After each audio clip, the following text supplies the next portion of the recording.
And we're Got it. recording. Awesome, Clay. Thanks for joining me. Do you mind giving the audience just a little rundown, your background, little breakdown of the books you've written? Sure. No sweat.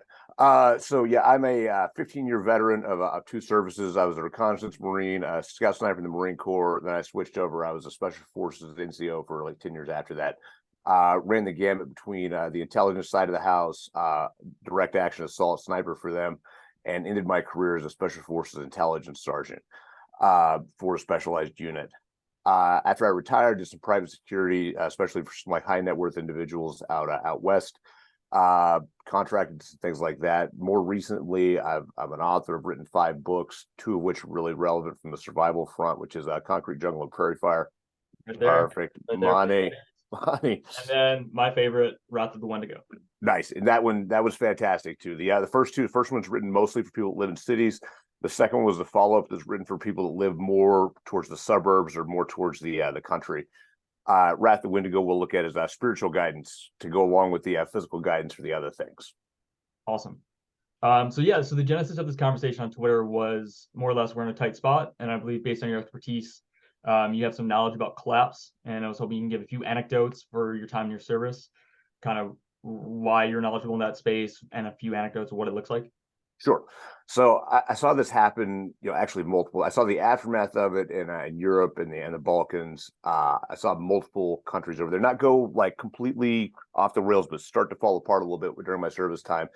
And then most especially during the invasion of Iraq, got really firsthand knowledge of what a society starts to look like when it comes apart. And then also spending years over there seeing how much worse it actually gets after the first few steps, be it sectarian violence, settling of old scores, people getting kind of immune to the shock of violence and really becoming, for lack of a better term, like feral animals. Just normal people that would have been, running a 7-Eleven 10 minutes ago, been your best friend. Next thing you know, they're ready to drill out kneecaps and cut people's heads off. I mean, that's just kind of the way that human beings evolve in a low resource type of world. Yeah, when things are abundant, human beings are kind and cooperate, Right. and when they're scarce, we're animals. Just full Yes. stop. Yep. Full stop. Cool. I personally believe that there's no patch of land or property you can buy that is perfect, but there's some spots that are better than Right. others. So that's kind of the core of this conversation. I figure we break it down into 2 spots, like Sure. overall characteristics, Sure. and then I'll pull up a Google map and give your expertise on what they are in the US. Perfect. No, that's absolutely perfect. So some things I heard from podcasts you've been on, I think James Altucher, you mentioned like proximity to like local power plants, Yep. proximity away from the southern border. So if Yes. you can just kind of rifle off maybe the 5 to 7 Sure. characteristics. The things that I primarily look for is distance from major population centers, which basically means the entire East Coast, just because that's where more people are that have less resources. Using geography to kill them first, which is, sounds horrible when you say it like that, but it is true. I would rather be at least 1 full tank of gas away, if not 3 or 4, from the major population centers, because that way people run out of fuel. All right, they can die of the elements, which again sounds mean, but I don't have to shoot them that way. It's better for everyone. Uh, just kind of how it works. I like having power that's resilient, which is very rare in this country anymore. One of the nice things about the Northwest, they have a lot of hydroelectric power, which are machines that basically they could walk away from in a lot of regards and have power for the next 30, 50 years. Uh, Other places that even used to have a very resilient grid, like in Texas, it's not as resilient as it used to be. I also want to be very close to the power.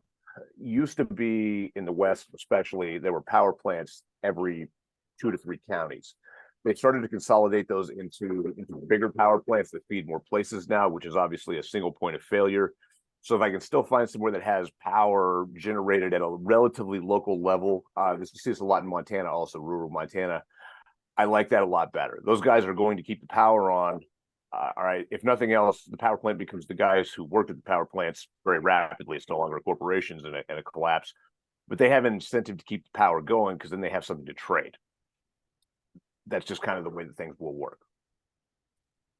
Awesome. So sounded like proximity to power plants. Yep. Can you just find like water sources Oh, sure. and perhaps like geopolitical landscape, like strong Sure. Second Amendment counties and things like that? Yes. Water source is great. That's something that should be considered. That's why actually a lot of the West is ruled out. Just when you look at real studies of that, most of the West is completely uninhabitable without modern infrastructure, without the ability to pump water in there. It will also in no way support the population that lives there at present. So that's super bad. That's most of Colorado, most of Utah, almost all of Nevada. So unless you have access to a well, and also you have to think at that point, if you have access to a water source that's routinely shared by power now, once it's not, you have something that everybody wants. You have something you're going to have to fight for, like consistently. We've also seen water also, or proximity to water host people too. Just think about the East Palestine guys in Ohio. That's like a collapse scenario or a survival scenario that's almost without precedent because you had no choice but to leave. Well, you look at that one, it's like, ooh, that's really scary. Hitting up the southern border thing too, which I actually neglected a minute ago. Whenever I think of my survival plans, the first thing that I think of now is that you have to be away from the southern border merely because of this. Cartels are very strong. All right, they're not militarily strong compared to like a real nation state. A real nation state would kick the shit out of them in a heartbeat now. But in a power vacuum, and you can look at that in multiple ways, a draft that pulls all the young men away from the Border Patrol law enforcement overseas or something to that effect, those cartels are going to fill that power vacuum.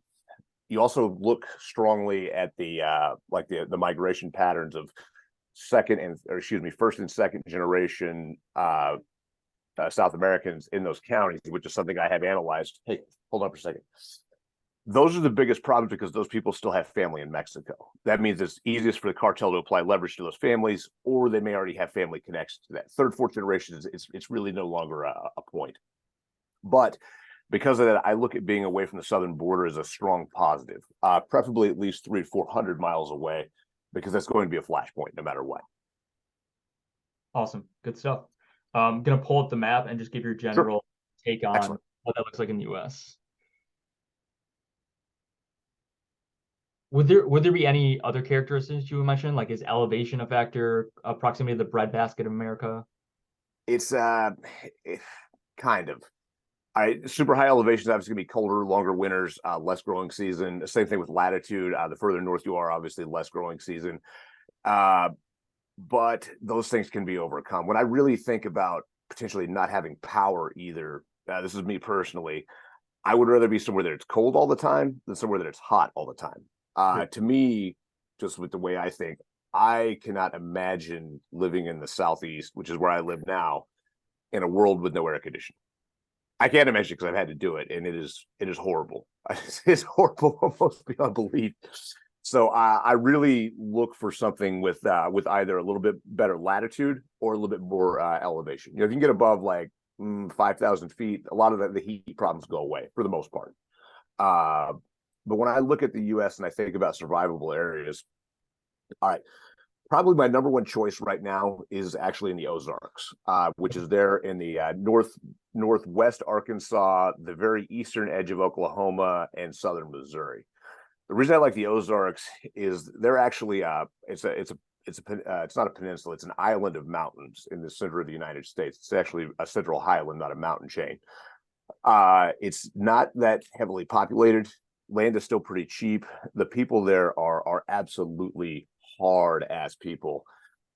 There's lots of water. The winters are actually relatively mild compared to most places in the United States. And while it does get warm in the summer, it doesn't get as baking hot for the most part as a lot of the rest of the Southeast. To me, that's probably the most. Also, when you think about naturally occurring food, the Ozarks are probably the best combination of growing area, water, and shelter all combined into one. You could almost like turn feral hogs loose there and survive off of them because there's so much stuff for them to eat. Dang, awesome. Sounds like that's number one. Would there be, I think you mentioned Pacific Northwest, maybe Northwest. Yes. I do like the Pacific Northwest also, primarily Western Montana. You basically have to get past that little brown part on the screen there into the green. Okay. Western Montana, and basically if you look at that map and you follow the green areas, those are all very survivable, very good places. Especially northern Idaho, weirdly, does not have very powerful winters. They're very mild there. It's something to do with the same weird air current that keeps Seattle basically green and calm. Yep. Happens all the way up and down the panhandle of Idaho as well. It's weird, especially as long as you're below a certain altitude. Western or Eastern Washington there is pretty much falls in the same boat. And then Western Montana, while it does get a little bit colder over in the Western Montana area, there's still a pretty strong growing season there. Not a lot of population density, good access to water. The summers are very mild. I've actually lived there and I found that to be true. And again, the people there tend to be survivors. So as long as you've been there long enough, you're not the outsider and the other guy. Those places are very hardy and full of people that are going to make it. Awesome. And then I think I remember you saying in a pinch, if you're kind of bound to the East Coast, Central West Virginia is kind of the best option, correct? Yes. I like Central West Virginia. It's got, it does have proximity problems of population to Columbus, Pittsburgh, but West Virginia is almost like a ghost town of a state now. It has been basically hollowed out. And weirdly enough, I actually lived in West Virginia too about 20 years ago for like a period of like 6 months, but long enough to get a feel for it. The mountains there are so much steeper than anything else I've seen in the Appalachians that they kind of present a natural barrier. You get a lot of snow and lake and lake effect still that far south, which does tend to keep people out. It's got enough proximity from the population centers that I feel like it's still a pretty good bet. And going back to the concept of hardy people, again, those are some hard people that are survivors, and they've obviously been growing stuff there since, good God, before the Civil War, back when it was still part of Virginia. Got good agricultural base. They've got good power plants actually, because they still mine coal there and they still use the shit out of it. It would not be impossible to think that West Virginians would revert back to being able to mine that shit with a pickaxe instead of industrial and keep those power plants going. Of all the places on the East Coast that I look at, West Virginia is probably my number one. And then there are a few places down in Tennessee in the Gray Smokies that would be like my number two. Awesome. The Smokies, are they east, central, or west Tennessee? They're kind of on the border between North Carolina and Tennessee. But there's kind of places actually basically all down the border of Kentucky and Tennessee that still kind of fall in that same category of good survivability. Awesome. Cool, man. Well, I wanted to keep it short and concise, just location based. So anything you'd like to add before we close out? Really, yeah. If you're thinking about making a move, do it quickly. We don't know how fast things are going to fall apart. Something we're looking at, myself moving from the Southeast. Availability of fuel is a huge part of this. So I mean, we're actually accelerating our own plans to make a move to where we want to be should things go terribly wrong. Other than that, contingency planning, thinking about weapons, thinking about food, thinking about medicine, all that stuff, man. This is kind of it. Yeah, it's probably the big one. Very possibly. Dude, thank you so much for your time. Yep. Hey, thanks, Peter. All right.